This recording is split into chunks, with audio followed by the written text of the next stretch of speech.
êtes derrière votre écran aujourd'hui, c'est que notre premier épisode a piqué au vif votre curiosité. La capitale de Gâtine est connue pour son patrimoine architectural car elle forme un héritage typique d'une ville médiévale et qu'elle est signe de la puissance des seigneurs de Parthenay au Moyen-Âge. Dans le cadre de notre série, nous consacrons 2 épisodes à celle que l'on connaît à travers le pays comme la petite Carcassonne de l'Ouest. Pour ce 2e épisode de la saison, premier zoom sur la ville et son patrimoine bâti exceptionnel, le quartier médiéval de Parthenay. Pour nous y aider, on a fait appel au Centre d'interprétation de l'architecture et du patrimoine de Parthenay-Gâtine. C'est un formidable outil de médiation où l'on y trouve des clés pour comprendre l'histoire de Parthenay et de la Gâtine. Avec Vincent Teyer, guide conférencier au Pays d'Art et d'Histoire, nous partons en visite dans la rue médiévale la plus longue d'Europe et notre visite commence tout naturellement devant l'emblème de Parthenay. Cette porte Saint-Jacques, c'est véritablement l'emblème de la ville de Parthenay parce que c'est l'édifice que l'on peut considérer encore aujourd'hui comme le mieux conservé de tout ce passé médiéval qui fait la richesse de Parthenay. C'était un édifice qui se voulait à l'image du Seigneur et de sa toute-puissance. Donc c'est pour ça que cette porte, qui était le point d'accès principal, la porte d'entrée de la ville, eh bien il fallait qu'elle soit à l'image de l'autorité du seigneur local. Donc lorsqu'il fait construire l'édifice, eh bien il fait en sorte que cette porte, elle ressemble véritablement à un petit château fort. C'était aussi un moyen quand même de protéger ce point d'accès puisque les formes très singulières de ces tours eh bien, permettaient, lorsqu'on projetait un quelconque bloc de pierre de plusieurs centaines de kilos, pour peu qu'il arrivait sur la partie saillante, il explosait à l'impact. Au cœur du 19e siècle, lorsque le chemin de fer arrive, lorsque le quartier de la gare est en train de se développer, la ville de Parthenay décide de faire de cette porte Saint-Jacques le monument emblématique, un argument de poids d'un point de vue touristique, de façon à ce que les premiers voyageurs, les premiers touristes, restent à Parthenay pour y venir dépenser leurs deniers. Et encore aujourd'hui, eh bien, pour tous les touristes qui nous accompagnent, découvrir la porte Saint-Jacques comme point d'entrée des circuits qu'on propose de visite sur Parthenay, eh bien, ça fait toujours un petit peu cet effet waouh qui fonctionne encore près de 800-700 ans après qu'elle ait été construite. On continue notre visite devant la façade d'une des maisons du quartier.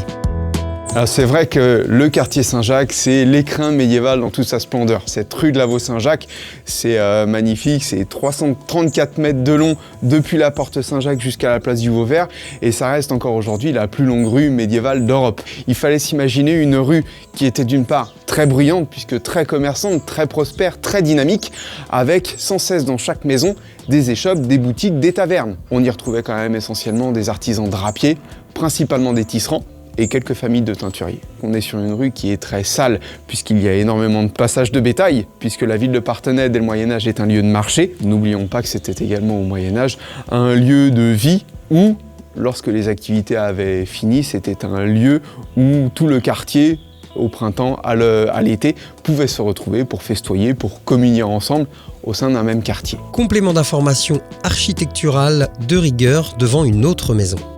Alors ces maisons à pans de bois, ce qui était donc intéressant, c'était le fait qu'elles étaient construites vraiment sur le même moule dans une large majorité. Ça voulait dire donc de la pierre pour assurer des fondations stables à ces habitations. Et en revanche, eh bien, pour les premiers et deuxième étages, on avait recours à des matériaux qui étaient beaucoup plus légers, moins coûteux. Ces maisons sont assez étroites, 5-6 mètres, pas beaucoup plus.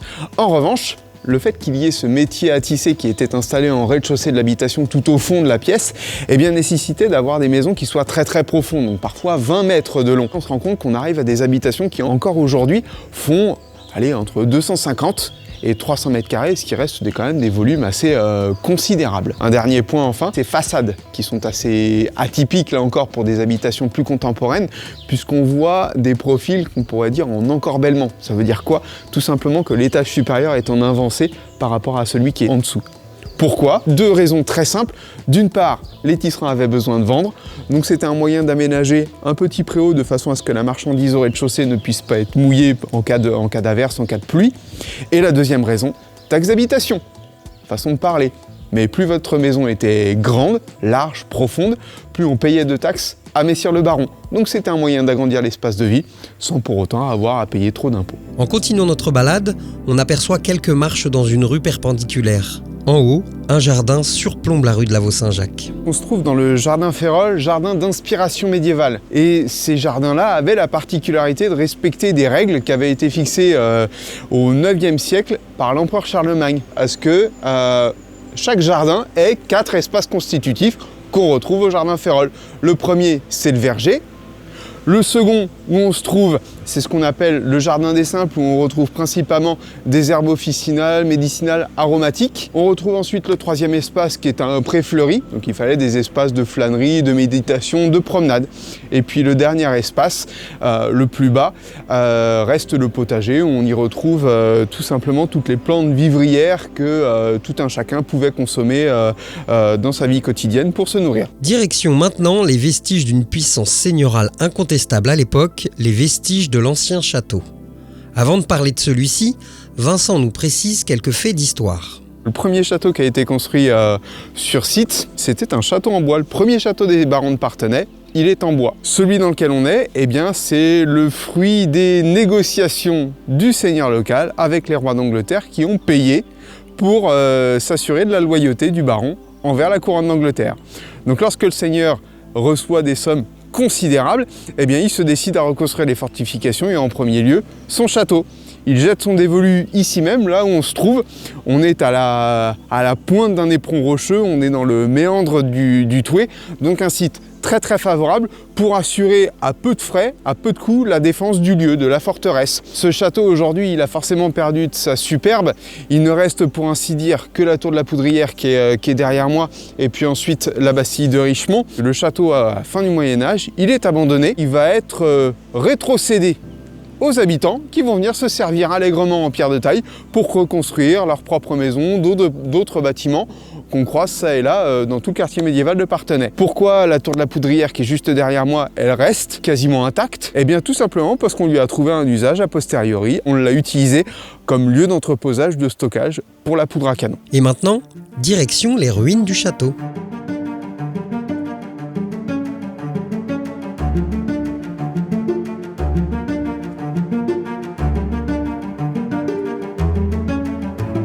Alors on se retrouve en plein cœur d'un bâtiment un peu particulier qu'on appelle une bastille et qui porte le nom du seigneur qui l'a fait construire, c'est le seigneur Arthur de Richemont. Et à la fin de la guerre de 100 ans, eh bien, la première dynastie des barons de Parthenay s'éteint. Le fief revient à la couronne de France qui choisit de nommer un seigneur loyal d'entre les loyales.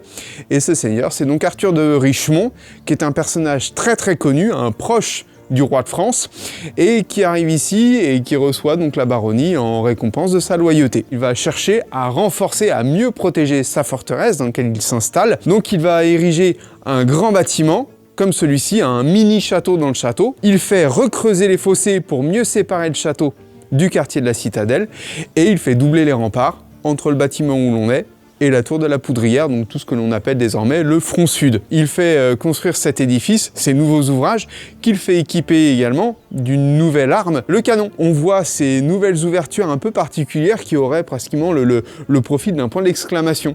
Donc ce sont des archères canonnières. Et pour se défendre, eh bien, il n'y avait rien de mieux accessoirement que la flèche, la lance, le javelot, les carreaux d'arbalète, mais si nous n'avions plus tout ça, il restait les blocs de pierre, la poix, la résine de bois qu'on allait faire chauffer pour la lancer à la tête de l'ennemi, éventuellement le sable brûlant, et si on n'avait plus de sable, on avait la possibilité, dans la joie et l'allégresse, de se cotiser tous ensemble dans le caclon, on mettait tout ça à chauffer, et lorsque l'ennemi était à bonne distance, on lui jetait directement sur la tête. Pour terminer notre visite, nous voici maintenant à côté de la deuxième porte emblématique de la ville. La porte de la Citadelle, alors qui est bien plus imposante, bien plus massive que la porte Saint-Jacques, c'est la dernière des portes fortifiées, et même la seule, qui se trouvait à l'intérieur de la ville. Donc on va y retrouver dans ce quartier directement aménagé dans les fortifications les geôles, le tribunal, et ici même là où on se trouve, la halle aux grains. Pourquoi la halle aux grains dans le quartier de la Citadelle? Tout simplement parce que ça permettait là encore aux seigneurs de pouvoir percevoir une taxe sur ce commerce qui était indispensable, la farine et le pain étant l'aliment absolument nécessaire qu'on retrouvait à chaque repas pour tout un chacun tout au long du Moyen-Âge et même avant. La cité était protégée par non pas un, non pas deux, mais par 3 niveaux de fortification.